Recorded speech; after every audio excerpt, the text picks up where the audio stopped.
Eu falei que ela iria chegar, amiguinhos, e realmente, XRE 300 chega no mercado internacional com nome e evolução. A nova CRF 300L modelo 2023, totalmente baseada na linha 250L, que já era um sucesso de vendas no mercado internacional.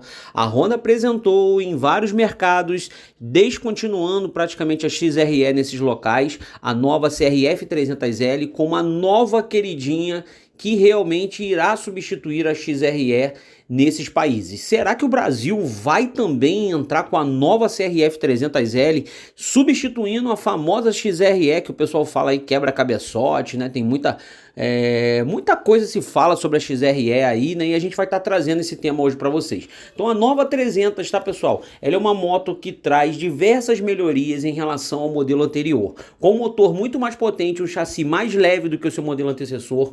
Ela vem com a embreagem deslizante, um design inspirado nas motos de competição da Honda, protetor de mão de série já, tá, pessoal? Além disso, a moto conta com uma opção de freio ABS, que é oferecido, né, à parte caso você queira. O motor 300L, né, 2023, é um monocilíndrico de 4 tempos de refrigeração líquida, com 286 cilindradas, gerando uma taxa de 20,1 cavalos, gerando a potência máxima da moto aí em velocidade em torno dos 140 km por hora, tá, pessoal?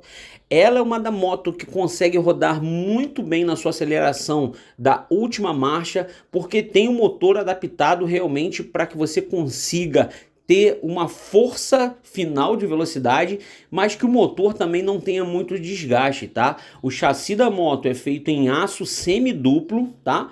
É um braço oscilante de alumínio, também comporta essa moto. Tudo isso resulta num peso de aproximadamente 142 quilos. Olha a evolução que nós estamos falando aqui. Uma 300 cilindradas com peso de CG Titan. A suspensão dianteira da moto é com garfo telescópico invertido da Showa, enquanto a traseira é o ProLink. Os pneus são de uso misto, né? 80/100 aro 21 na dianteira e na traseira 120/80 aro 18. Os freios são a disco, tanto na dianteira com 256 mm, quanto na traseira 220 mm.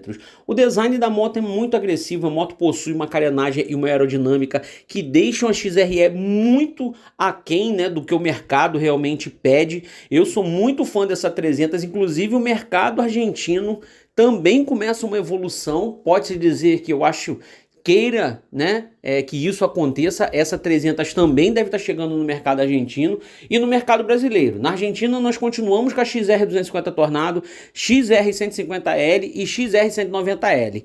Brasil, Honda Bros e XRE continuam nessa hegemonia.